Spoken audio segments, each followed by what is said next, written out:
नमस्कार सभी दोस्तों को इस एजे स्टडी यूट्यूब चैनल पे स्वागत है। हम आप लोगों के लिए जो भी स्टूडेंट कंपटीशन की तैयारी में लगे हुए हैं या इसके साथ साथ जो आर्ट्स की तैयारी कर रहे हैं, तो कोई भी एग्ज़ाम का जैसे 12th हो गया है ना, या बीए वगैरह का जो एग्ज़ाम की तैयारी कर रहे हैं आर्ट्स संबंधित, तो हम इस लेक्चर में आप लोगों के लिए लेकर के आए हैं लुसेंट का संपूर्ण क्लास हम लेकर के आए हैं। एक व्यवस्थित रूप से चरणबद्ध तरीके से जो है बारीकी रूप से नोट्स टाइप से जो है हम आपको समझाने का प्रयास करेंगे इसमें, और हम बेहतर तैयारी के लिए आपकी जो है कामना करेंगे।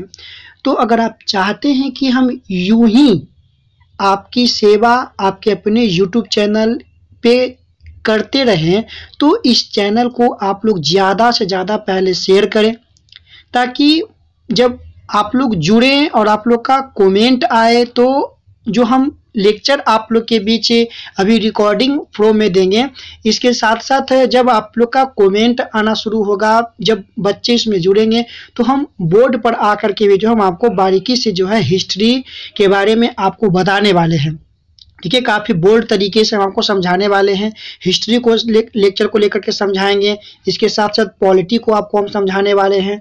ठीक है ना, इकोनॉमिक्स को भी हम आपको समझाने वाले हैं। तो चैनल पर बने रहें। आज हम लेकर के आए हैं कुछ चुनिंदा बातें, कैसे आपको पढ़ना है और क्या आज हम आपको पढ़ाने वाले हैं। ठीक है, तो चलिए चलते हैं क्लास की ओर, स्टार्ट कर लेते हैं आज का क्लास।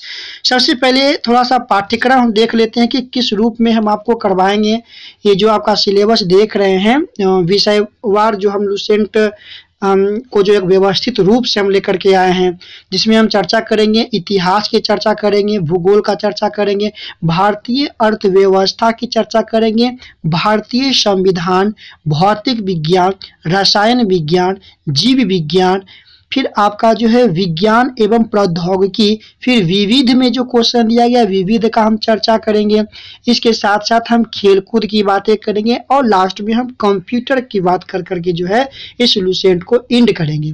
ठीक है, चलिए आज जो हम थोड़ा सा चर्चा करेंगे आप लोग के बीच, जिसमें हम जानेंगे कि इतिहास के थोड़ा सा इंट्रोडक्शन ले लेते हैं। तो इतिहास में हमें पढ़ना क्या है, एक पढ़ना है भारत का इतिहास, ठीक है, और एक पढ़ना है विश्व का इतिहास पढ़ना है।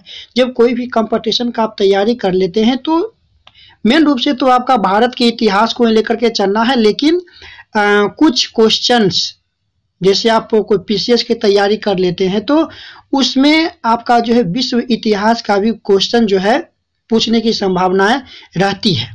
ठीक है ना, तो हम इसमें चर्चा करेंगे, क्या क्या चर्चा करेंगे एक नज़र हम दौड़ा लेते हैं यहाँ से। चलिए, तो इसमें हम आप लोग के भी चर्चा करने वाले हैं। सबसे पहले चर्चा करेंगे प्राचीन इतिहास को लेकर के आएंगे, ठीक है।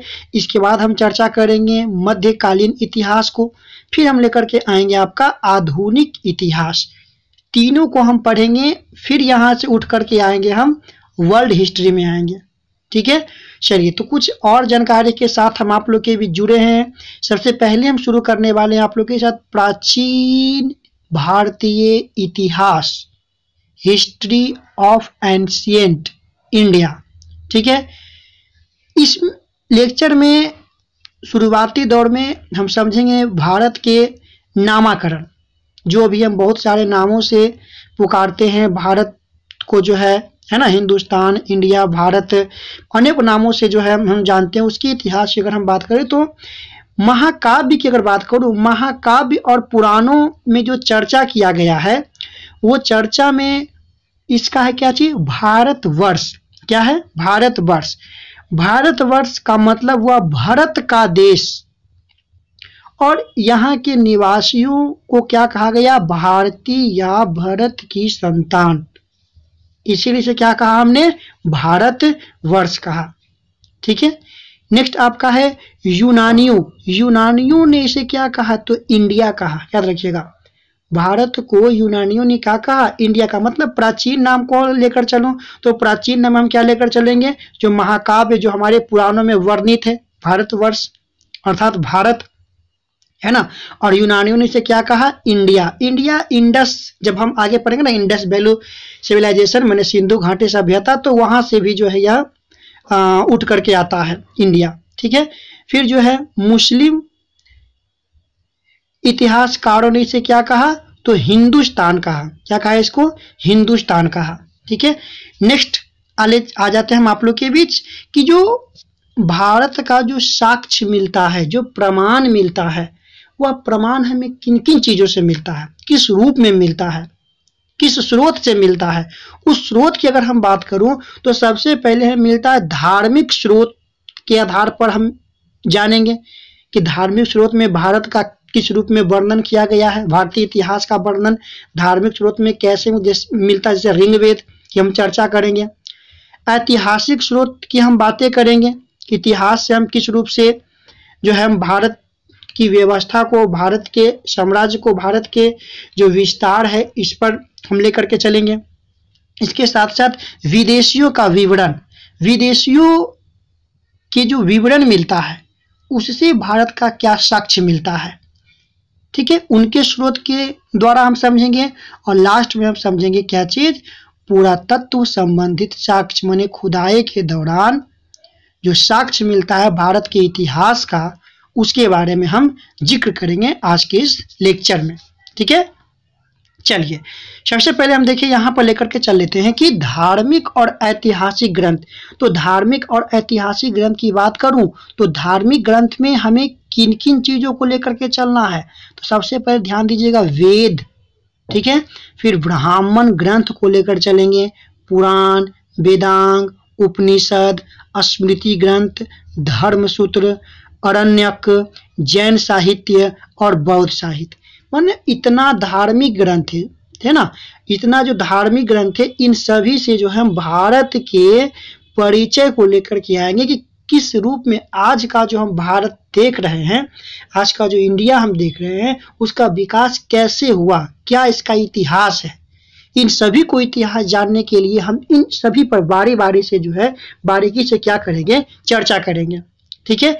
याद रखिएगा कि एक से लेकर के जो आपको दिख रहा है 8 तक के दिख रहा है, ये सभी के सभी आपको मिलता है कहां पर, वैदिक साहित्य कहलाते हैं, ठीक है।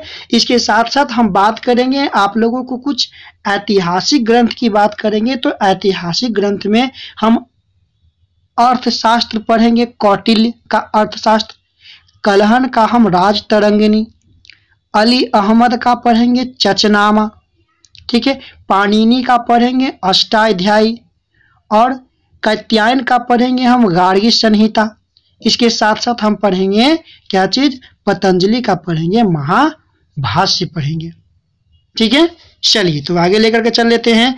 सबसे पहले हम बात कर रहे हैं आप लोग के बीच वेद के बारे में बात कर लेते हैं।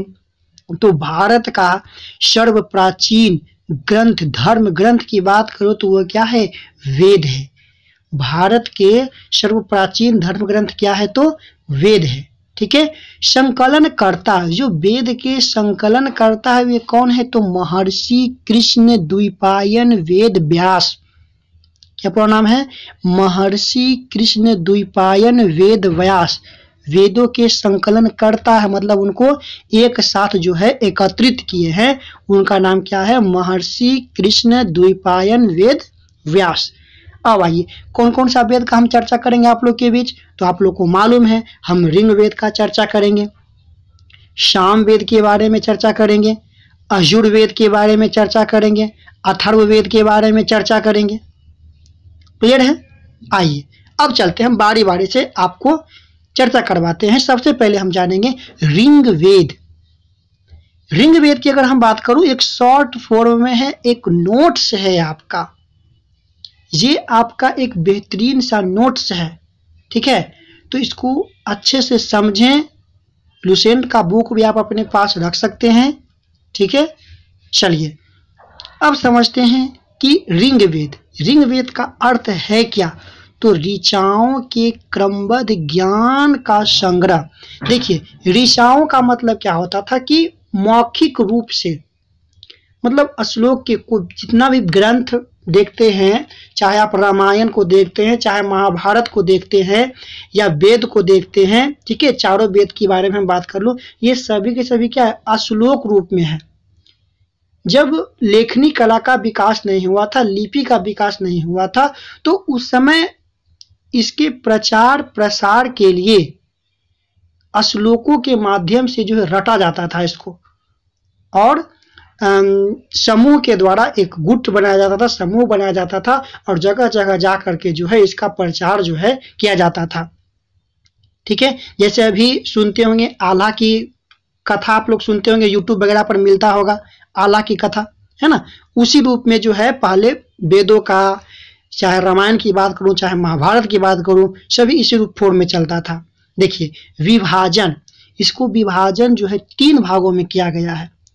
पहला हम देखिए 10 मंडल, सूक्तियों की संख्या कितना 10-28, ठीक है, और ऋचाओं की संख्या 10,462 है।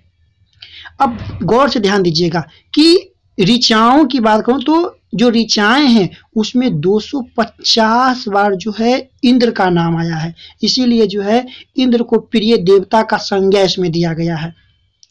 अग्नि का नाम कितने बार चर्चित हुआ है, तो इसमें 200 बार अग्नि का चर्चा आया है, क्लियर है।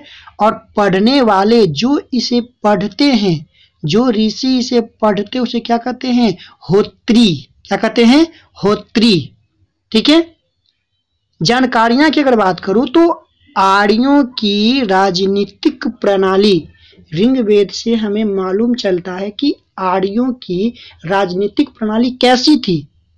इसके साथ साथ हम समझते हैं कि विश्वामित्र द्वारा रचित तीसरा मंडल, जो विश्वामित्र द्वारा रचित जो तीसरा मंडल था, जिसमें किसकी वर्णन की गई थी, गायत्री मंत्र का वर्णन किया गया था। याद रखिएगा, विश्वामित्र के द्वारा जो रचा गया तृतीय मंडल था वह गायत्री मंत्र का वर्णित किया गया था, और यह गायत्री मंत्र किसको समर्पित थे, सूर्य देवता सावित्री को समर्पित था यह, ठीक है। चलिए आगे लेकर के आते हैं। कहता है कि तीसरा मंडल में क्या था, गायत्री मंत्र, क्योंकि गायत्री मंत्र के द्वारा ही वैसे लोग जो आर्य नहीं थे उन लोगों को गायत्री मंत्र के द्वारा ही जो है आर्य बनाया जाता था, ठीक है। विश्वामित्र द्वारा वह जो है रचा गया था तीसरा मंडल। अब आइए 8वें मंडल में जो है हस्तलिखित ऋचाओं का वर्णन है। क्या है, 8वें मंडल में क्या मिलता है, हस्तलिखित जो है ऋचाओं का वर्णन जो है 8वें मंडल में मिलता है, ठीक है ना, याद रखिएगा। जैसे खील, ठीक है, करा है 9वां मंडल, 9वां मंडल में क्या है, सोम देवता, जो 9वां मंडल है वो सोम देवता को संबोधित करता है। और 10वां मंडल चातुष्य वर्णस्य समाज, जो चतुर्वर्णीय समाज है, जिसमें कौन कौन से आते हैं, 4 वर्णों में ब्राह्मण आते हैं, क्षत्रिय आते हैं, वैश्य आते हैं और शूद्र आते हैं। अब यहाँ पर देखिए दिलचस्प बात है, यहाँ पर देखिए दिया गया है धर्म सूत्र, जहां इसके कर्तव्यों का वर्णन किया गया है। पहले जो वैदिक काल में जो चतुष्वर्ण का जो विधान था, सिद्धांत था, वे जन्म के आधार पर नहीं था, वे कर्म के आधार पर था, है ना। वे कर्म माने जो जिसका जो कर्म था उस कर्म के, जो लड़ाई कर रहा है, युद्ध कर रहा है, उसे क्षत्रिय कहा गया, ठीक है।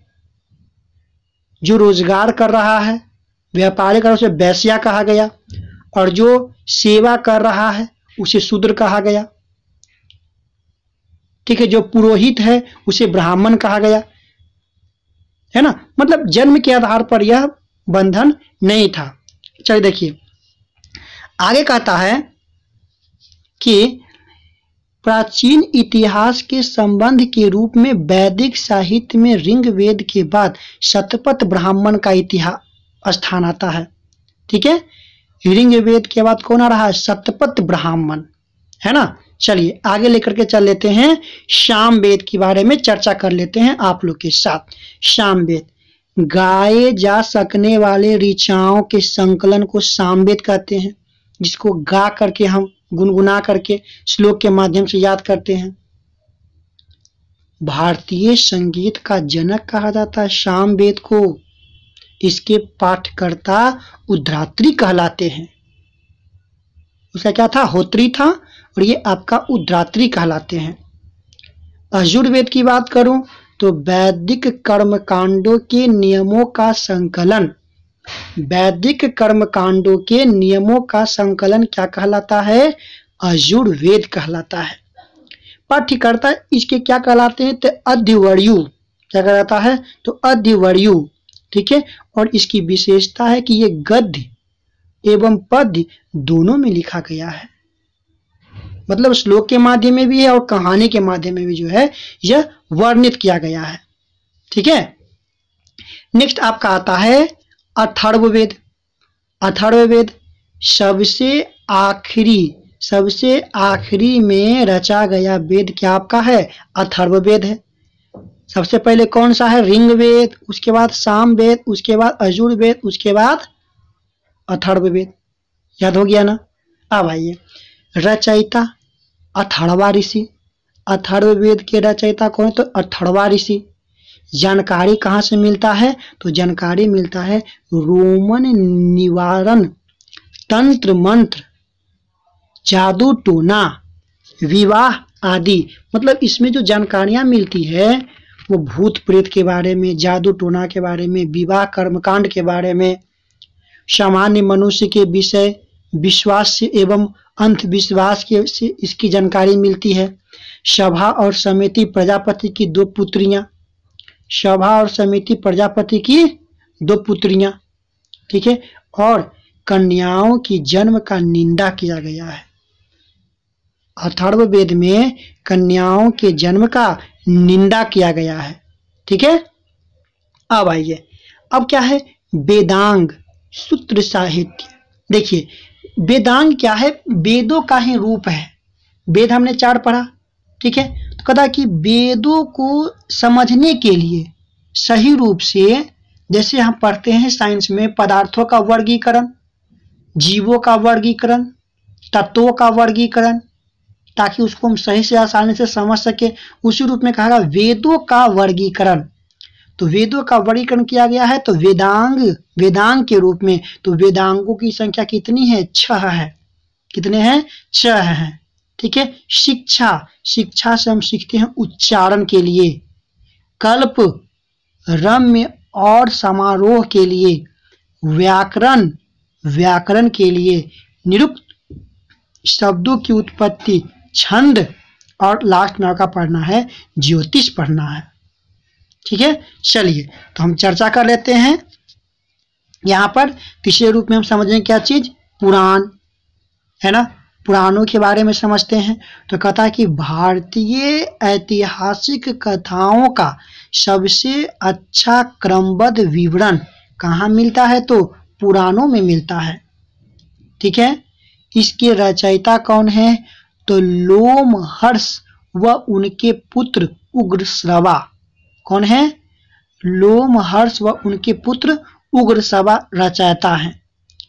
अधिकांश पुराण संस्कृत श्लोक में लिखा गया है ना?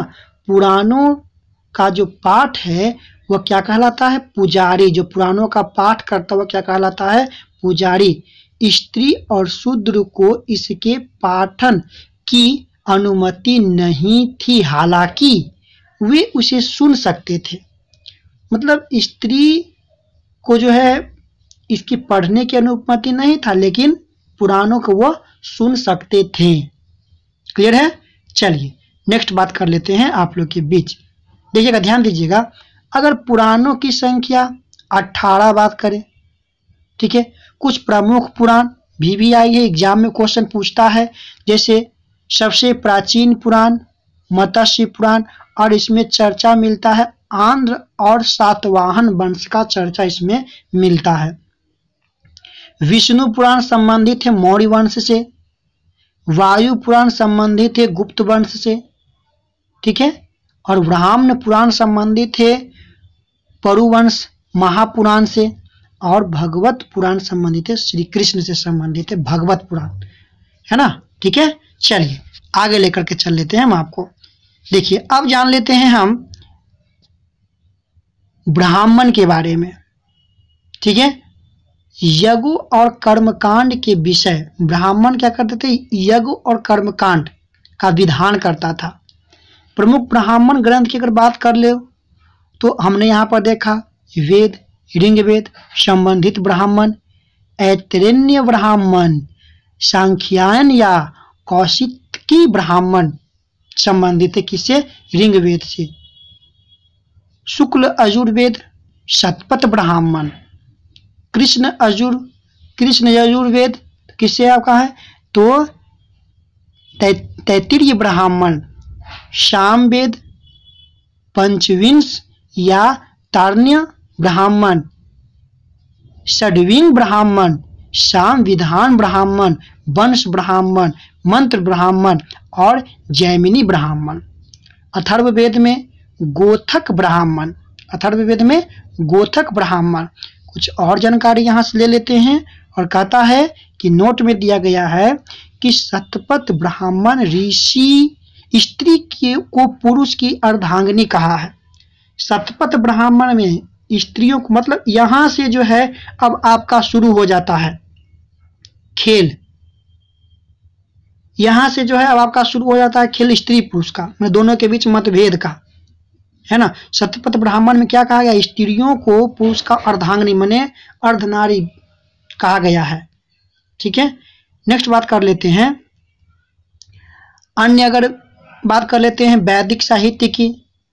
मैत्रेयनी स्त्री की सर्वाधिक गिरी हुई स्थिति, मैत्रेयनी में वर्णन किया गया है स्त्री की सर्वाधिक गिरी हुई स्थिति। जुआ और शराब की भांति स्त्री को पुरुष का तीसरा मुख्य दोष कहा गया है ना। स्त्री का जो है जुआ और शराब की भांति जो है तीसरा मुख्य दोष कहा गया है। मनुस्मृति, सबसे प्राचीन स्मृति मनुस्मृति, शुंग काल का ये ग्रंथ है, शुंग काल का यह ग्रंथ है। नारद स्मृति, गुप्त युग की जानकारी देता है नारद स्मृति।